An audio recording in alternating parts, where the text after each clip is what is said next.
Good morning, world. I am Judy, your web-based therapist, making therapy accessible and convenient for our clients in Florida and New York, and of course, sharing information worldwide. Today, I want to talk about 5 tips to help people with ADHD succeed.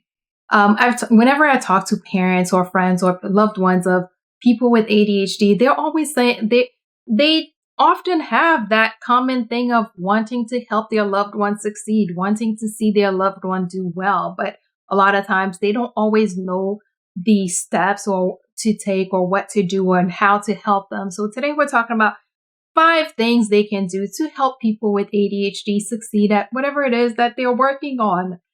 But before I get into that, I want to take a quick moment and say, if you are subscribed, thank you so very much for being a part of our wonderful world.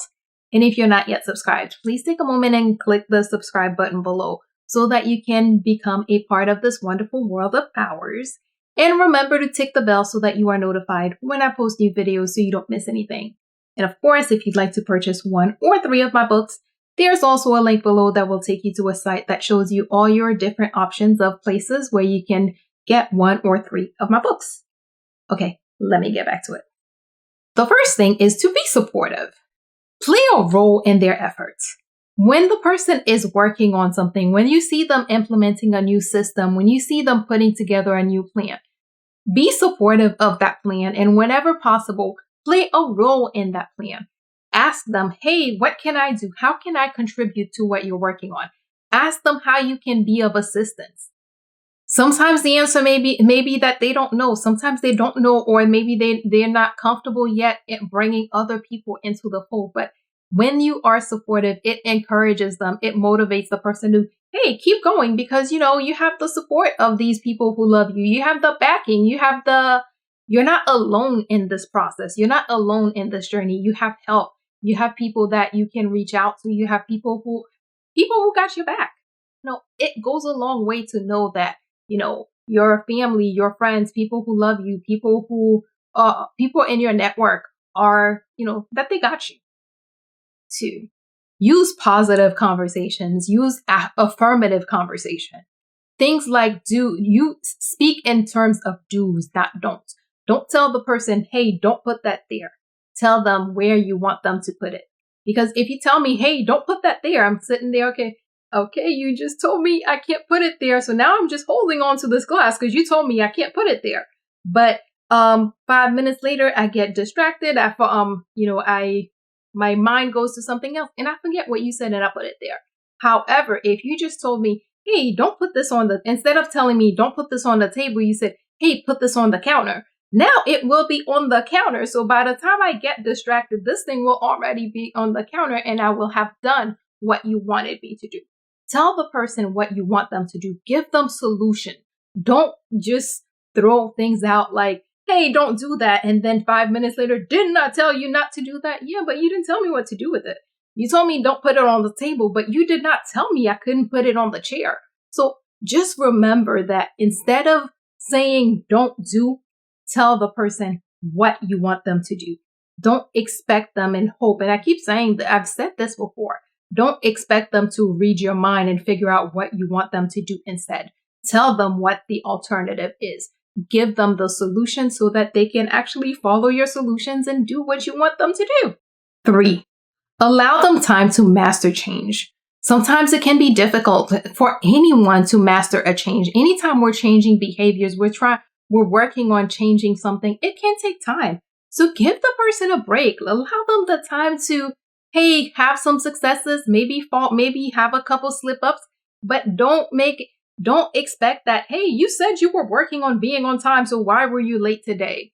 No, just because someone is working on something does not mean that they're automatically going to magically be an expert at that.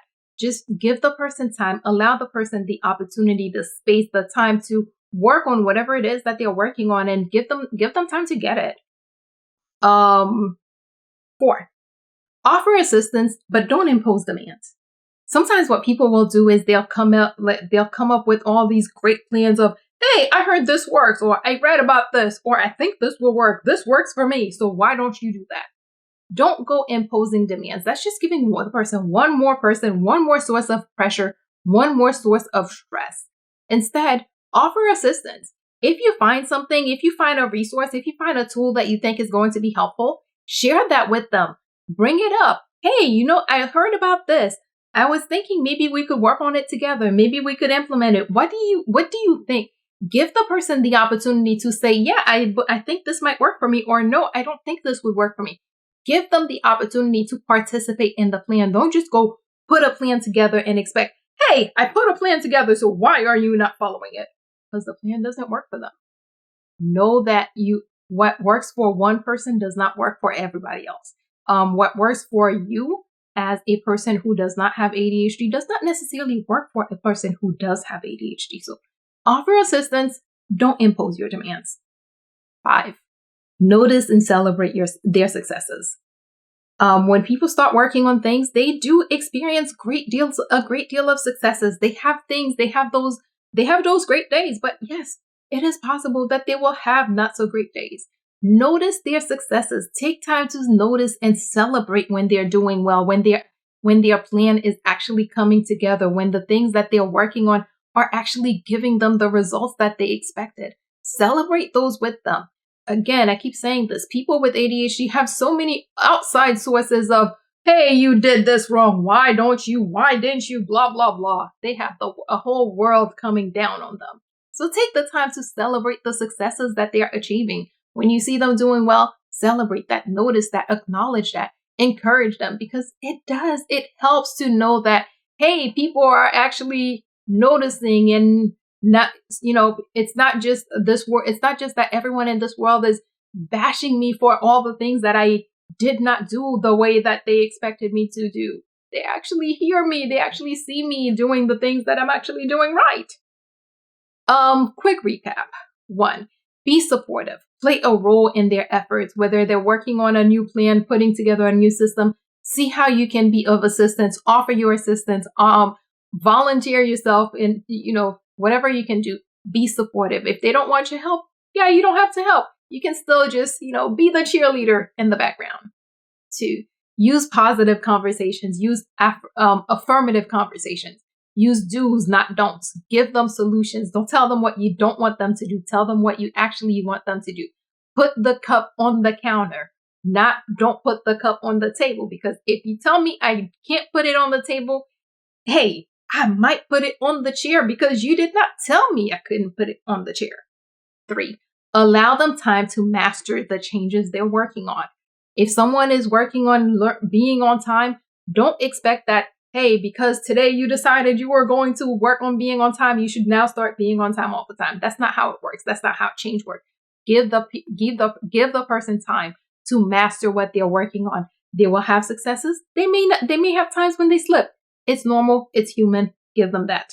4, offer assistance. Don't impose your demands. You find something you think is going to work. You find something you think could be helpful. Please, yes, share, offer, bring it up to their attention. But don't go creating plans expecting that because this plan makes sense in your head, it's suddenly going to work for them. Give them time. Offer your assistance. Share information. Share your knowledge, and let them take the autonomy. Let them come up and decide what works for them. Don't go imposing one more source of stress. And finally, notice and celebrate their successes. There's a whole world out there that's ready to bash them and criticize them. Let you, their loved ones, be one who notices when they're succeeding, who notices when they're actually doing well, and celebrate that with them, encourage them, and give them that extra motivation, that extra boost to help them keep going one more day, because they realize that, hey, yeah, this is not just, people aren't just criticizing me. People are actually noticing all the other good things that I'm doing as well. As always, if you or someone you know happens to be going through something that's more than you can handle, please remember that there are professionals like myself who are available, able, and willing to help, and are even providing remote services who can assist with whatever you may have going on. So please figure out who those people are in your community so that if you need them, you can reach out and get the help that you need. And that is all we have for today. Good morning, world. Have an awesome day.